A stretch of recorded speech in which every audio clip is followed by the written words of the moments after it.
The day I found out I was pregnant, my husband Brandon's secretary, Jenna, posted a photo of her baby bump on Instagram. The caption read, "As long as you're loved, you can still be a beautiful girl even when you're pregnant." In the picture, she was wearing nothing but lace lingerie, leaning into Brandon's chest while they took a selfie. His hand was resting on her bare, swollen belly. On his finger was the exact same wedding ring as mine. I commented, "Congrats." Seconds later, my phone rang. Jenna was on the other end, frantic. She apologized, claiming she posted the picture to get back at her boyfriend after a fight. Brandon grabbed her phone and snapped at me, "You can't have a baby, so now you're losing it seeing someone else pregnant? No wonder you can't get pregnant with all that jealousy." 5 minutes later, Jenna posted again, "Soon, I'll have 2 strong men protecting me." And Brandon liked it immediately. I took off my wedding ring, tossed it into some bushes, and headed back to the hospital to schedule an abortion. For once, Brandon made it home before 9 p.m. He noticed the untouched fertility meds in the trash and frowned. Throwing a tantrum over something so small? I kept my voice steady. "I'm not angry." He laughed mockingly. "You threw away your fertility meds, but sure, you're not mad. Do whatever you want. But remember, you're the one who's desperate, not me." I was about to show him my pregnancy report when he handed me a dark shoebox. "This is from Jen. She's young, and doesn't know any better. She freaked out when she saw you upset and said something as dumb as talking about abortion. She wanted to send you a gift to apologize." He opened the box. Inside was a pair of YSL heels. But they were obviously Jenna's. The soles were worn, and the paint on the heel was chipped. "Take them. They weren't cheap, and she barely wore them. She's only been working for a short time, so she doesn't have much. But giving you these shoes really hurt her," Brandon said. I let out a dry laugh. 30 minutes before he got home, Jenna had posted on Instagram, flaunting her brand new Chanel sandals with the caption, "To the best boss in the world. Thanks for your obvious favoritism, it gives me the confidence to show off."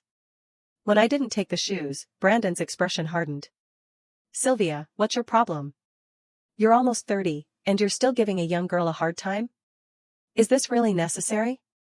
He threw the box at me, hitting me square on the head. I groaned, grabbing my forehead as tears filled my eyes. Brandon looked alarmed. "I didn't mean to do that." "Let me see." I pulled away as he reached out. "I'm fine," I muttered. Ignoring me, he pried my fingers away from my forehead, seeing the swelling. His face darkened. "This doesn't look fine. Stay here. I'll get some ice." Before I could stop him, his phone rang.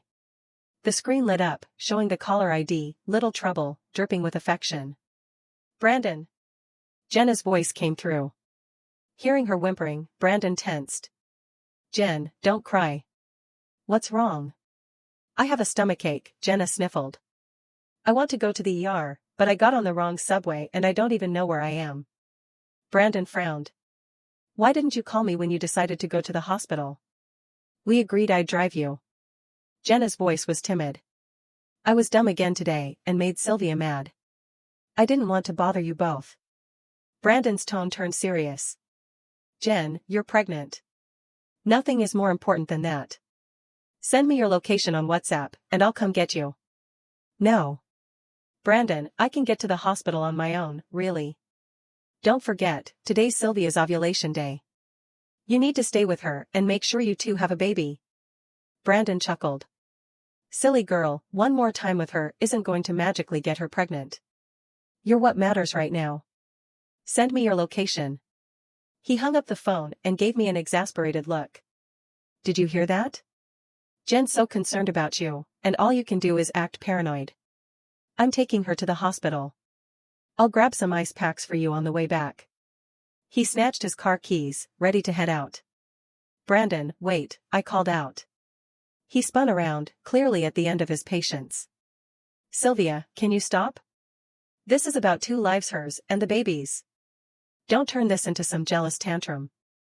I didn't bother trying to defend myself. Instead, I walked over to the coat closet, grabbed the jacket he'd worn a few days ago, and pulled out a card. Jenna's insurance card. "You'll need it."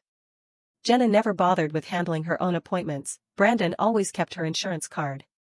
For a second, Brandon looked surprised. Then he finally reached out and took it.